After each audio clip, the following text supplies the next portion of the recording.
ପଲ୍ଲବୀ ଆଦର୍ଶକୁ କହିବେ, ଆଦର୍ଶ ମୋ ଫୋନ୍ ଦିଅ। ଏମିତି କହି ପଲ୍ଲବୀ ଆଦର୍ଶରୁ ଫୋନ୍ ଆଣିବି ଆଉ କହିବି, ଇଏ ଦେଖ।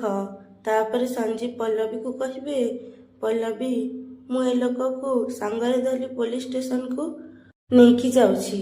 ତମେ ନୀଲମକୁ ଧରି ସାଙ୍ଗରେ କାଲି ପୋଲିସ ଷ୍ଟେସନ ଆସ, କମ୍ପ୍ଲେନ୍ ରେଜିଷ୍ଟର କରିନେବ। ତାପରେ ପଲ୍ଲବୀ କହିବେ, ଓକେ ସଞ୍ଜୀବ। ତାପରେ ସଞ୍ଜୀବ କହିବେ, ଚିତ୍ତ ଅଙ୍କଲ ନେଇକି ଚାଲ ତାକୁ।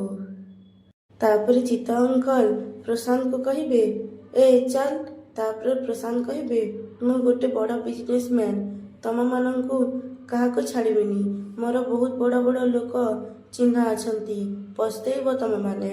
ତାପରେ ସଞ୍ଜୀବ କହିବେ, ଏଇ ଚାଲ ବେ ଚାଲ। ଏମିତି କହି ପ୍ରଶାନ୍ତକୁ ଧରି ଚାଲିଯିବେ। ତାପରେ ମାୟା ରୁବିକୁ କହିବେ, ଏସବୁ କ'ଣ ଦିଦି? ତୁ ଏତେ ବଡ଼ କଥା ଆମ ସମସ୍ତଙ୍କୁ ଲୁଚେଇଥିଲୁ। ମୁଁ ତୋତେ କହିଥିଲି ନା ମୋତେ କେବେ ମିଛ କହିବୁନି।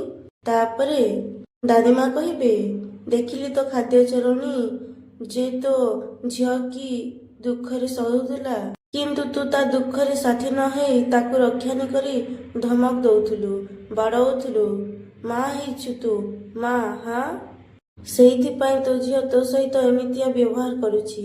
ଏମିତି କହି ଦାଦିମା ନୀଲମ ପାଖକୁ ଯିବେ। ତାପରେ ନୀଲମ କାନ୍ଦି କାନ୍ଦି ଦାଦିମାଙ୍କୁ ହକ୍ କରିବେ। ତାପରେ ରୁବି ମାୟାକୁ କହିବେ, ଦେଖିଲି ତ ମାୟା, ପଲ୍ଲବୀ କେତେ ଚାଲାକ ରେ।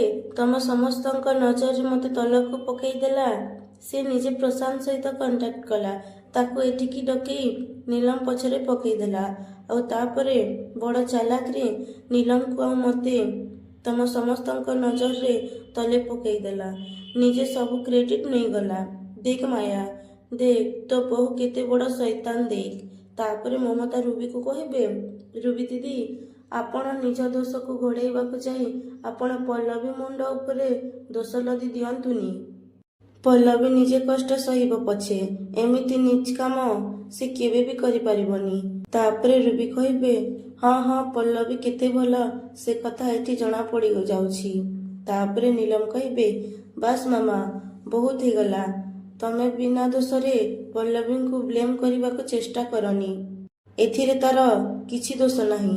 ତାପରେ ରୁବି ମାୟାକୁ କହିବେ, ଦେଖ ମାୟା, ପଲ୍ଲବୀ ଏତେ ମହାନ ହେଇଗଲା ଯେ ଏବେ ମୋ ଝିଅ ନଜରରେ ବି ମୁଁ ଏତେ ତଳକୁ ଖସିଗଲି। ତୁ ବି ମୋତେ ଭୁଲ ବୁଝିବା ଆରମ୍ଭ କରିଦେଲୁଣି।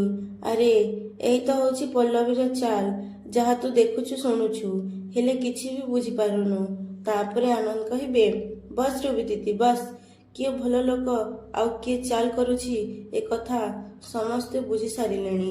ତାପରେ ଆଦର୍ଶ କହିବେ ରୁବିକୁ, ହଁ ରୁବି ମାଉସୀ, ପଲ୍ଲବୀ କୌଣସି ସାଧାରଣ ଝିଅ ନୁହନ୍ତି, ମହାପାତ୍ର ଖାନଦାନର ବୋହୂ ସିଏ। ଆଉ ତାଙ୍କ ନାଁରେ ତମେ ଯଦି ପଦେ ବି କଥା କୁହ ନା, ତାହେଲେ ଏମିତି କହୁଥିଲା ବୋଲି ଆଦର୍ଶ। ମାୟା କହିବେ, ଆଦର୍ଶ, ମୁଁ ତୋତେ କହିଥିଲି ତୁ ମୋ ବଡ଼ ଭଉଣୀ ସାଙ୍ଗରେ ଏମିତି ଭାଷାରେ କଥା ହେଇପାରିବୁନି। ତାପରେ ରୁବି କହିବେ, ତାକୁ କିଛି କଥା କହି ଲାଭ ନାହିଁ ମାୟା, ପଲ୍ଲବୀ ତୋ ସହିତ ବି ଠିକ୍ ଏଇଆ ହିଁ କରିଛି। ଏମିତି ଚାଲ ଚଲେଇ ସେ ତୋ ଆଦର୍ଶକୁ ତୋ ପାଖରୁ ଦୂରେଇ ଦେଇଛି, ମନେ ପକା।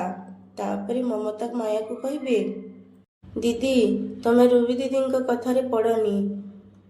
ତାଙ୍କର ବୁଦ୍ଧି ବିବେକ ସବୁ ହରେଇ ସାରିଲେଣି ସେ। ତାପରେ ରୁବି କହିବେ, ଆଚ୍ଛା, ତମମାନଙ୍କୁ ମୋ କଥା ଏତେ ମିଛ ଲାଗୁଛି, ତାହେଲେ ରୁହ, ମୁଁ ତମମାନଙ୍କୁ ଦେଖଉଛି।